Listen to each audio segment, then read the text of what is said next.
warahmatullahi wabarakatuh. Halo semuanya, kembali lagi bersama saya, Bu Fira. Nah, sebelum kita masuk ke pembelajaran, Ibu mau nanya dulu nih, gimana kabarnya kalian hari ini? Alhamdulillah, baik-baik saja. Nah, sebelum masuk ke pembelajaran, alangkah baiknya kita berdoa terlebih dahulu. Berdoa lagi. Nah, untuk selanjutnya kalian mengisi link transaksi kehadiran ya. Nanti linknya akan dikirim di Google Class. Pada pertemuan kali ini kita masih membahas tentang bab 3. Namun dari yang akan Ibu sampaikan yaitu tentang pengangguran. Maka dari itu yuk kita simak videonya baik-baik supaya dapat memperluas pengetahuan kalian. Sebelum kita masuk pada materi ini, Ibu ada beberapa indikator pencapaian kompetensi yang harus kalian kuasai. Pertama, yaitu kalian harus bisa mendeskripsikan tentang pengangguran. Yang kedua, kalian harus bisa mengidentifikasi tentang jenis-jenis pengangguran. Yang ketiga, kalian harus bisa menganalisis tentang penyebab pengangguran. Yang keempat, kalian harus bisa menganalisis tentang dampak pengangguran terhadap pembangunan nasional. Dan yang kelima, kalian harus bisa menjelaskan tentang cara mengatasi pengangguran. Dan setelah mengikuti pembelajaran, peserta didik diharapkan mampu memahami, menganalisis, dan menyajikan tentang konsep pengangguran, jenis-jenis pengangguran, penyebab pengangguran, dan dampak pengangguran terhadap pembangunan nasional, dan cara mengatasi pengangguran tersebut. Nah, sebelumnya Ibu ada pertanyaan nih buat kalian. Apa sih hubungan antara upah dengan pengangguran? Yang tahu? Iya, betul sekali. Jadi, upah merupakan salah satu faktor yang dapat mempengaruhi pengangguran. Timbulnya pengangguran itu disebabkan oleh adanya kenaikan upah minimum, sehingga dapat menurunkan permintaan terhadap tenaga kerja. Nah, jadi pengangguran itu ialah orang-orang yang tidak bekerja atau sedang mencari pekerjaan, bahkan orang yang sedang mempersiapkan pekerjaan. Nah, di Indonesia itu sendiri, berdasarkan tingkat pendidikannya, orang yang menganggur didominasi oleh tingkatan atau lulusan dari SMA ke bawah atau SLTA seperti SD dan SMP. Dan di sini juga ada jenis-jenis pengangguran. Yang pertama yaitu ada berdasarkan faktor penyebabnya. Dan yang kedua ada berdasarkan lama waktu bekerja. Berdasarkan faktor penyebabnya dibagi menjadi 4. Yang pertama yaitu ada pengangguran konjungtur atau siklis, yang dimana pengangguran konjungtur itu disebabkan oleh adanya penurunan perekonomian. Dimana ketika kegiatan perekonomian itu menurun, maka akan berakibat terhadap daya beli masyarakat juga menurun, sehingga menyebabkan barang yang diproduksi sebelumnya menumpuk di gudang. Bahkan dengan kejadian penurunan perekonomian tersebut bisa menyebabkan para karyawan atau tenaga kerja itu diberhentikan. Nah, yang kedua yaitu ada pengangguran friksional, yang dimana pengangguran friksional ini ialah pengangguran yang disebabkan oleh adanya kesulitan temporer, sehingga antara si pemberi kerja dengan penerima kerja itu ada kesulitan. Misalnya dalam pemberian kerja, si tenaga kerja itu telah memberikan si surat lamarannya kepada perusahaan. Nah, dalam perusahaan itu, surat tersebut itu harus diseleksi terlebih dahulu apakah sipnya itu sudah memenuhi kriteria atau kualifikasi yang telah ditentukan oleh si perusahaan atau bagaimana. Nah, sehingga di pihak tenaga kerja mereka harus menunggu hasil dari si kualifikasi pemberi kerja. Nah, yang ketiga yaitu ada pengangguran struktural, yang dimana pengangguran struktural ini ialah pengangguran yang terjadi akibat adanya perubahan struktur atau adanya perubahan komposisi perekonomian, yang dimana perubahan struktur ini membutuhkan keterampilan baru supaya dapat menyesuaikan. Misalnya, ketika seorang petani yang dulu itu biasanya membajak sawah secara tradisional, kini petani membajak sawah menggunakan mesin, yaitu traktor, sehingga perubahan struktur ini juga dapat disebabkan oleh adanya perubahan teknologi yang semakin tinggi. Dan selanjutnya yaitu pengangguran musiman, yang dimana pengangguran musiman ini ialah penganggur yang sesuai dengan musim. Misalnya seorang petani, yang dimana petani itu ada bagian atau musim yang tidak bekerja, misalnya dari mulai panen hingga musim tanam, petani itu tidak bekerja. Nah, sehingga ketika petani itu tidak bekerja, mereka itu disebut sebagai penganggur musiman. Sedangkan jenis pengangguran berdasarkan lama waktu bekerja itu terbagi menjadi 3. Yang pertama yaitu ada pengangguran terbuka, di mana kondisinya penganggur di sini tidak memiliki pekerjaan sama sekali dan sedang mempersiapkan untuk mencari pekerjaan. Dan pengangguran di sini disebabkan oleh lapangan kerja yang tidak tersedia atau adanya ketidakcocokan antara si pekerja dengan tempat bekerja.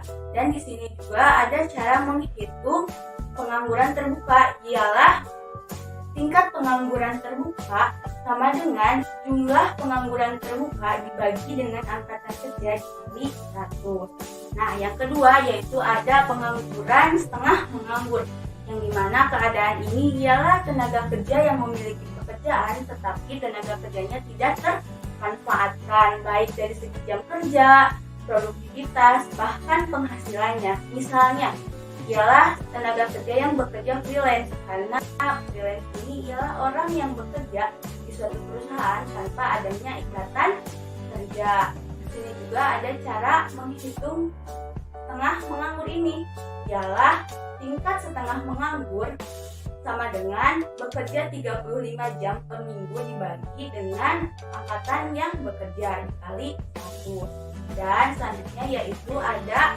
pengangguran terselubung, ialah orang yang bekerja di suatu perusahaan secara tidak optimal atau disebabkan adanya ketidakcocokan antara bakat dan kemampuan yang dia miliki dengan apa yang dia kerjakan di suatu perusahaan. Atau pengangguran terselubung juga misalnya di suatu perusahaan pada bidang pemasaran ialah ada 10 orang yang bekerja, tetapi dalam bidang pemasaran oleh 7 orang juga tertangani, maka orang yang 3 orang itu disebut sebagai pengangguran terselubung. Nah, selanjutnya itu mau nanya nih, ada yang tahu gak apa sih faktor penyebab terjadinya pengangguran? Iya, yang pertama itu dilihat dari segi pendidikan, yang dimana rata-rata pendidikan tenaga kerja itu berakhir di lulusan SMA atau SLTA ke bawah, yang dimana dengan rendahnya tingkat pendidikan tersebut membuat si tenaga kerja sulit dari pekerjaan karena memiliki pengetahuan yang minim.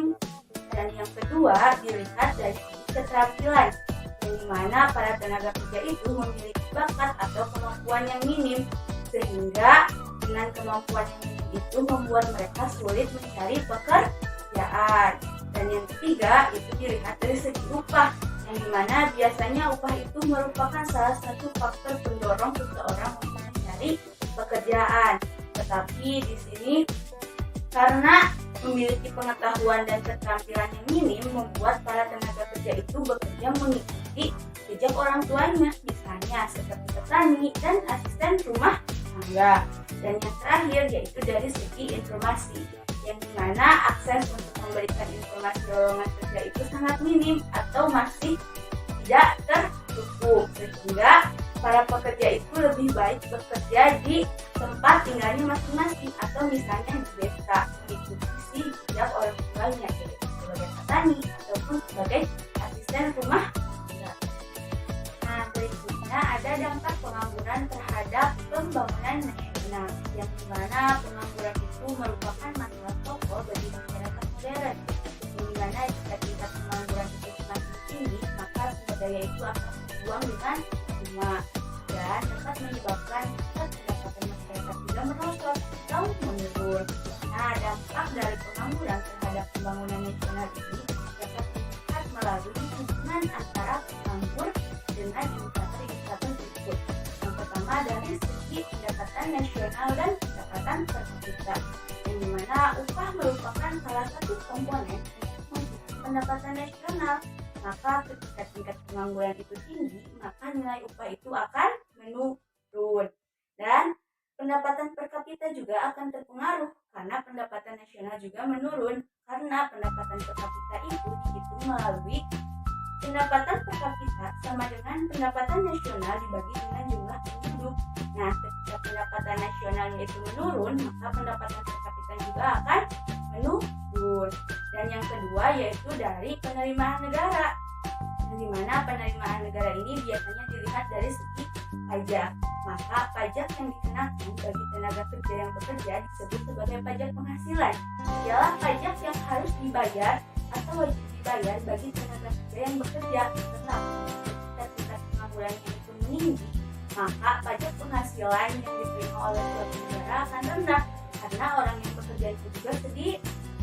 Nah, selanjutnya yaitu ada beban psikologis, di mana ketika seseorang itu menganggurnya lama, maka mereka itu akan merasa tertekan, yang dimana ketika mereka merasa tertekan, mereka akan merasa terganggu dengan dirinya sendiri, sehingga mereka berperilaku tidak seperti biasanya, bahkan untuk mencari pekerjaan juga akan kesulitan. Dan yang terakhir yaitu ada biaya sosial, di mana ketika tingkat penganggurannya itu tinggi, maka biaya yang harus dikeluarkan juga itu tinggi, misalnya untuk biaya medis, dan di mana tingkat pengangguran itu tinggi, maka kejahatan di suatu negara juga akan tinggi. Dan yang terakhir yaitu ada cara mengatasi pengangguran. Yang pertama yaitu cara mengatasi pengangguran konjungtur atau siklis, yang dimana pengangguran tersebut itu disebabkan oleh adanya penurunan kegiatan perekonomian. Nah, cara mengatasinya yaitu dengan meningkatkan daya beli masyarakat. Yang kedua yaitu cara mengatasi pengangguran struktural, yang dimana pengangguran tersebut itu terjadi akibat adanya perubahan struktur atau perubahan komposisi perekonomian. Nah, cara mengatasinya itu ialah mengadakan pelatihan pendidikan, yaitu sebagai bekal kepada tenaga kerja yang menganggur untuk berkarir di pekerjaannya yang baru. Dan yang ketiga yaitu ada pengangguran friksional, di mana pengangguran friksional ini terjadi akibat adanya kesulitan temporer. Dan cara mengatasinya yaitu dengan adanya pemberian informasi yang lengkap tentang permintaan dan penawaran tenaga kerja. Dan yang terakhir yaitu cara mengatasi pengangguran musiman, yang dimana pengangguran musiman ini terjadi akibat adanya perubahan musim. Misalnya, caranya yaitu dengan memberikan informasi lowongan pekerjaan yang lengkap pada bidang yang lain. Nah, jadi untuk pematerian kali ini dari Ibu dicukupkan. Dan jangan lupa buat kalian kerjakan latihan soal pada LKS bab 3 dan uji komda. Untuk pengumpulan tugasnya nanti kalian kirim di Google Classroom masing-masing. Terima kasih. Wassalamualaikum warahmatullahi wabarakatuh.